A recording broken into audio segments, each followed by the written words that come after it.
I hope you're having the most blessed day. This is the day the Lord has made. I will rejoice and be glad in it. Today, I just want to share a little tool, neuropsych tool.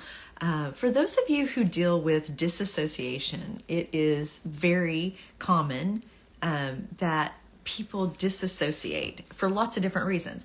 Like, believe it or not, you probably disassociate a lot even when you're driving. People will go on autopilot, right? When they're driving down the road, and sometimes they're not even aware and realize that they've missed an exit or something because they've disassociated.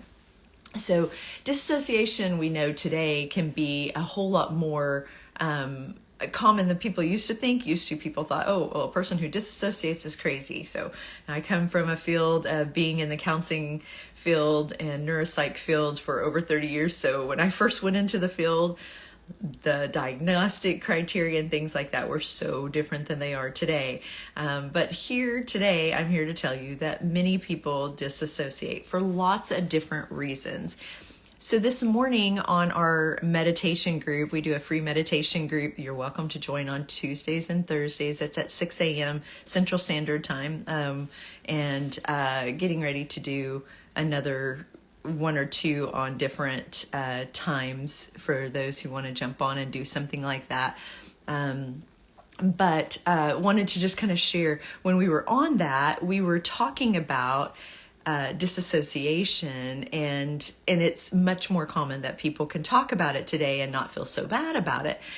But what a lot of people don't realize is that when you're learning to do mind, body, soul connection, it's also very important that you learn to do mindfulness tools. So mindfulness tools are things like finding ways that you can enjoy your environment, because in some cases, we disassociate people who have ADD, neurodivergent, people who have PTSD, anxieties, trauma, those kinds of things, right, can learn how to disassociate. Also, lots of people in the military and first responders learn how to disassociate.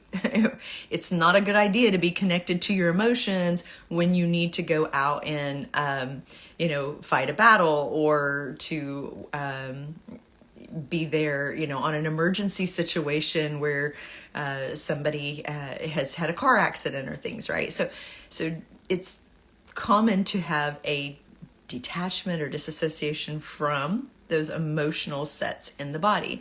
But what can help bring it back in is using tools like mindfulness. And mindfulness requires you bringing in all of your senses and learning to enjoy parts of your environment. So it's not uncommon for somebody to learn to disassociate because they don't like the environment they're in. They don't like the place they're in. They don't feel good here in life, and they want something better. And that can be for all kinds of different reasons. Don't beat yourself up. You're not a bad person. I myself have experienced those things myself. One, because I was in the military. Two, I grew up with a family who was military background. So, it was a lot taught on not tuning into your emotions, not tuning into your body and those kinds of things. It was more of going to the head, and emotions were not necessarily a good thing unless they were positive emotions, or, suck it up and drive on emotions, or sometimes anger and stress kind of emotions to get through something, right? But like tearfulness, or even too much happiness, too much excitement could be perceived as somebody not maybe like being out of line. Like in the military, we'd say being out of line. Like if you were in a formation and somebody said that, they may said a joke or something like that, like we would get criticized, right? So it's really important to understand that sometimes disassociation is because you're not allowing yourself to tune into your body and learn to navigate that all emotions are healthy and happy and healthful. And mindfulness, using mindfulness to help you center in and pay attention to. Like when people say you need to learn how to ground more. So sometimes people go, well, what does that even mean? Okay, well, going outside, feeling the grass underneath your feet. That feels so good. Smelling what it smells like out in nature, smelling roses, smelling the tea that you drink. These are all mindfulness tools and activities. Finding something in your environment that makes you feel happy. So like I have plants here in my office in different places, to make me feel more grounded and peaceful. They make me feel positive and good. And so you want to create your environment to having things that when you sink into those, that makes you feel positive and good, right? In your environment. And when you're grounding, those grounding things are grounding with all your senses. Smell, what does the smell smell like? Tasting something, what does that taste like? You can diffuse peppermint or orange. There's tons of great research on diffusing peppermint oil and orange of it, even in hospitals, in the waiting room, that they found that people were less stressed going into their appointments if they had peppermint and orange being diffused. Orange gives a little bit of energy. Peppermint makes you breathe more. So it helped them to connect more and ground in the environment. So kind of give yourself permission to think about, like, what are some things that I could do to be more mindful? One really great tool is to feel your feet. Notice your feet to whatever it's touching on the ground. Feel the ground beneath your feet. When you're in shoes, sometimes we forget to do those things, right? One of the reasons why we say grounding has a lot to go with take your shoes off and go outside.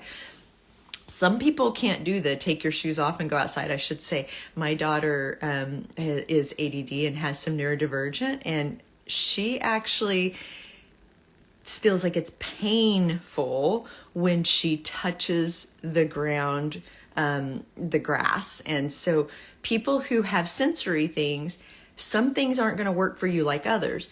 Don't beat yourself up. This doesn't make you a bad person. It just means that you have some sensitivities that doesn't work for you. Just like any other kind of thing like music or anything else. Some things work for you and are great and other things don't. There's thousands of tools out there. Find one that fits for you. So I'm just going to encourage you, if you're struggling a little bit with disassociating from your day, or even thinking to yourself, sometimes people who are neurodivergent ADD, they like to disassociate because they it helps them get into a dream world and out of the world that they're in that they don't like. And so we know that even mindfulness meditation, which is like when you go out in nature and spotting different things, naming it, talking about the colors, the smells, the tastes, the sounds that you hear, all those things brings all that awareness back in. Well, you can do that in your office too. What do I hear? What do I smell? Name 3 things around me. I see a plant, it's green. I see a hyperbaric chamber that's white. It's my hyperbaric chamber. I see a water bottle that's black and gold. Just kind of helps you to get more of the ability of bringing you mindfulness back into the environment. However, if those things are not enough, bring positive things for yourself. So like if you're in a work environment, bring some things that elevate your mood, that make you feel blissful, that make you feel positive. This is one of the reasons why vision boards can be really helpful for people staying on track, because giving that visual, and then you start to think about what that's like when you're in those environments, right? That's why pictures can be really helpful. If you have the right pictures, remembering that time, the smells, the tastes, the touches, right? The experience of that, the emotions of that. I hope this was helpful for those of you. If you're struggling with any of these things, remember, you're not alone. You're not crazy. You are loved so much. God has so much good for you. And I just pray that this is helpful for you. If you need someone to walk through some of these things with, reach out. We have a free meditation group. We're getting ready to start some free coaching sessions where it's just, small group coaching session things that are free, because one of the things I just feel so blessed that God has blessed me so much in life is I've always said I want people to understand, like, there's so much of these tools out there, and they're accessible to you, and I want to make them accessible to you. And so we're going to put those out there pretty soon. In the next probably by next week, we'll have at least one coaching sessions, free groups that you can do to learn some tools and things like that. And so hope this was helpful for you, but also know you are so loved. You're amazing. You're beautifully and wonderfully made. If things are going on in the brain, it's just a program. God loves you. I love you. This is Erica Elliott with Warrior Heart Healing Hearts. And I just pray that you have the most blessed day, and be mindful today as you eat, as you drink, as you experience life, and see what happens for you.